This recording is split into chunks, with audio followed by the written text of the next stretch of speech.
In this topic, we're going to learn about five kingdom classification proposed by R.H. Whitaker in 1969. And he classified organisms into certain categories on the basis of following features. The first one was that whether they are unicellular. So the unicellular were placed from here till here. So these two kingdoms were formed on the basis of unicellularity, means either they are whether they are unicellular or not. If they are unicellular with no nucleus, then they are prokaryotes, and if they are unicellular with a well defined nucleus, then they are protistans. How does this protista comes into existence? I will tell you about that. Let's study Monera first. Moneras basically includes all the bacteria, be it archaea or you, and the basic feature of this is that it should not be having a well-defined nucleus. The nucleus is primitive. That means they are prokaryotes, means the pro, which is the prefix here, means primitive or first. So, and karyon means nucleus. So the nucleus in these are not so well defined. These all are eukaryotes. These all are eukaryotes. So this is unicellular eukaryote, and these all are multicellular eukaryotes. So the eukaryotes have a U, karyon. That means U means true and karyon means nucleus. So all of them have a very well defined nucleus. Here the chromosome number would be 1, here it would be more than 1. The shape of the chromosome would be circular, and there it was going to be more than, it's going to be a linear shape. So let's study about plantae. They are basically they are producers, they are autotrophs, they both are heterotrophs. This is decomposer. It feeds on dead organic matter and breaks down and brings it back to the soil as humus. And animalia are purely consumers, and they are heterotrophs. That means they do not make their food. So when we talk about these three members, the unicellular member of plantae, the unicellular fungi, and unicellular animalia, they've been picked up and placed protista. That means protista has unicellular plantae, unicellular fungi, and unicellular animalia. So protista is nothing else but the unicellular members of these three kingdoms. So when I say a protista may make food, that means could be this. It may decay, that means it is this. It doesn't make food and it is holozoic, that means it is unicellular animalia. Got it? Huh? So nothing else matters. Only the main point of this is protista is that all the three members of these kingdoms are placed into this, and a new kingdom was brought into existence. So the first feature is the complexity, which R.H. Whitaker used, was the complexity of a cell and cellularity, matlab number. So this is your one cell, many cells. Okay, and then no well-defined nucleus. All of them have well-defined nucleus. So no nucleus, nucleus.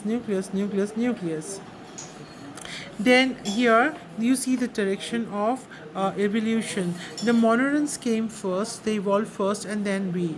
If we go from down to top, that means evolution is increasing. If we move from left to right, means again evolution is increasing. So out of these three members, animalia are most well organized and most well evolved. Out of these three, if you compare to monera, these are more evolved than a monoran. So that is the complexity of organism, and it is directly proportional to the nature of evolution. So this is again a cell, unicellular, prokaryote, and prokaryotes. When you talk about prokaryotes, it's unicellular. You cannot think of any other number.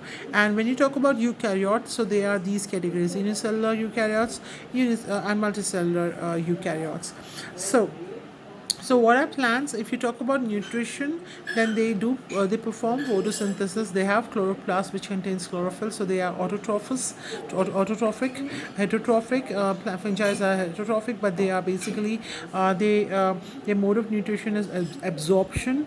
They release, the fungi releases the enzymes outside the body, and the organic matter outside gets decomposed into simpler ones, and the body surface absorbs. That's how fungi feeds. And these are holozoic. Basically they ingest the food. Animals ingest the food, so they're heterotrophic. Both are heterotrophic, but the role in nature, the major role in nature which plant plays is producer. This is a decomposer, so therefore they are saprozoic. And these are simple consumers. It could be primary consumer if it feeds if animals feed upon herbivores. This includes first primary consumer is basically a herbivore, and those organisms which eat herbivore are secondary consumers, and that's how it moves. So the top consumer is basically a carnivore which eats another animal. So consumer also has primary, secondary, and tertiary level. Primary consumers, what did I say? They include herbivores. Organisms which eat herbivores are secondary consumers, and likewise. So this is your five kingdom classification. This chart was personally drawn by R.H. Whitaker. So this note has the same copy of that, and it has the same mistake that Whitaker had drawn. He had placed fungi between Plantae and Animalia. So what you have to keep in mind that this has been corrected, and the fungi are placed here and Plantae is moved here. Why so? Because they just said that when you move from left to right, the progress of evolution is more. So fungi are less evolved than plant, so they should be placed here. Plants are more evolved, so they should be placed here. Animals are best involved, and we are on the extreme right side amongst Animalia. So this phase most evolved are humans. This way most evolved are humans. That's about the five kingdom classification. And if you see this chart which I had drawn for your reference, two kingdom was brought about by Carolus Linnaeus, who is originally the father of classification. He divided organisms amongst plants and animals. And three kingdom was given by Ernest Haeckel. He divided into Protista, Plantae, and Animalia. At that time, Protista include all the unicellular organisms. Then four kingdom was brought about by Copeland. He along with these three, so I've moved on the arrow down here. Along these three, he added Monera. He didn't want bacteria to be placed amongst Protista, so he moved out. He made a new kingdom for bacteria, which was called as Monera. Then Whitaker, I just explained, and sixth one, Carl Woese added another one. He said, why are bacteria, placed in single kingdom? They're huge. The number is infinite, so they are being broken down. The Monera is being broken down into archaea, that is ancient bacteria, old bacteria, as the name says, eubacteria, that is true. Eu means true bacteria. So that was about six. Then seventh one was given by Thomas Cavalier Smith. He gave another, along with these six ones, he added another one which was called as a chromista. Chromista are basically different from the usual plants. They're a little different from the usual plants. They do not store food in the form of starch. And secondly, they have another pigment of chlorophyll, which is called as chlorophyll C. So chlorophyll C, and they usually the shade of these organisms vary from golden brown onwards, and various shades of golden brown. So that was about the history of all the kingdoms of classification, with more focus on five kingdom, because that is in your course. And in this textbook, the modern textbook shows the whole chart here. Here the cell type is a prokaryote. Obviously all of them are eukaryote. This is unicellular. Obviously because of this it's unicellular eukaryote, and all are multicellular eukaryotes, and they have moved on this over here below here.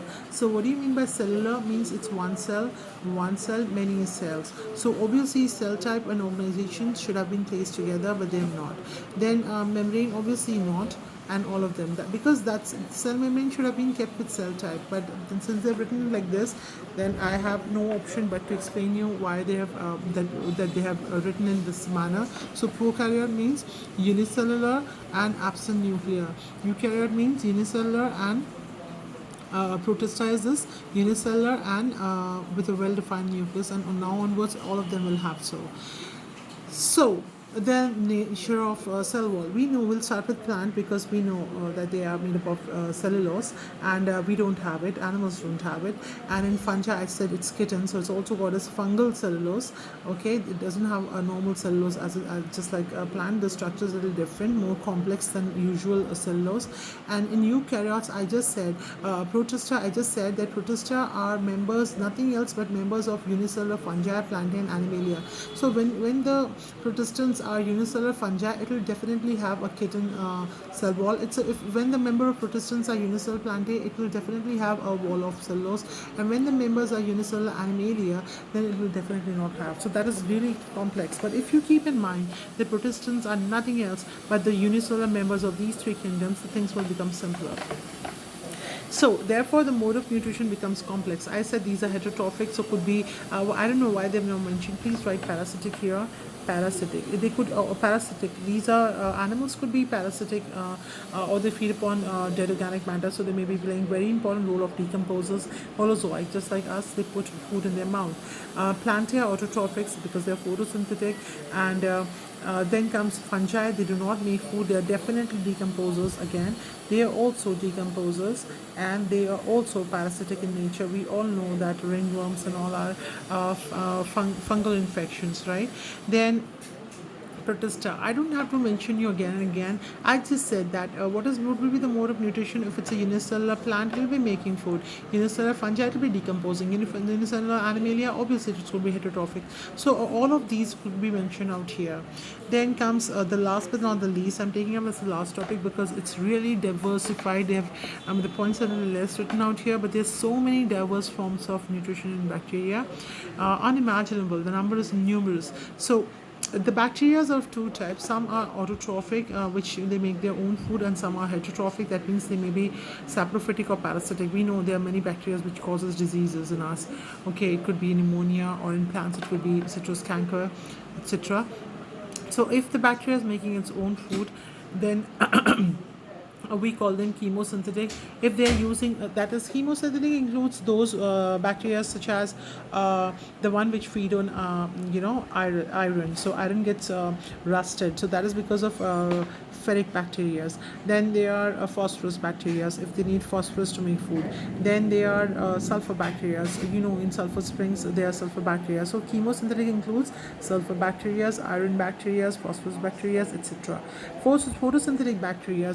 These photosynthetic bacteria are also called as blue-green algae. Blue-green algae. They are called algae, remember that, but they are nothing to do with plantae. Algae are belonging to plantae, but this got nothing to do with that.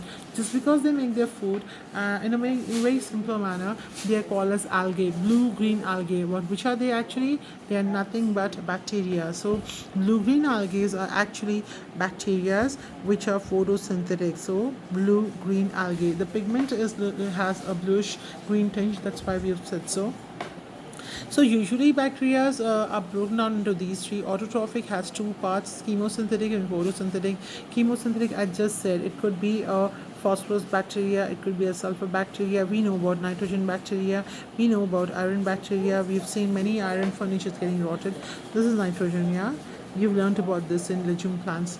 And then comes photosynthetic, the usual blue. You should remember that the chlorophyll pigment found in bacteria is a lot different from what is usually found in plantae. There's a huge difference between the chlorophyll, the structure, because they don't have chloroplast. Obviously, doesn't have chlorophyll. And I have already said that the plasma membrane modifies. It modifies. It moves inside like this. It invaginates and forms structures, and all of this may be functioning as a mitochondria. It will be functioning as a plastid, but it will never have organelles because monoderms don't have cell bound organelles. So the functions, almost everything has been done by the invaginated form of plasma membrane. So that's about the introduction of the second chapter in NCERT at NEET level. I hope you all understand. I'm going to be taking up this textbook in more depth in my next class. Have a good day. Bye bye.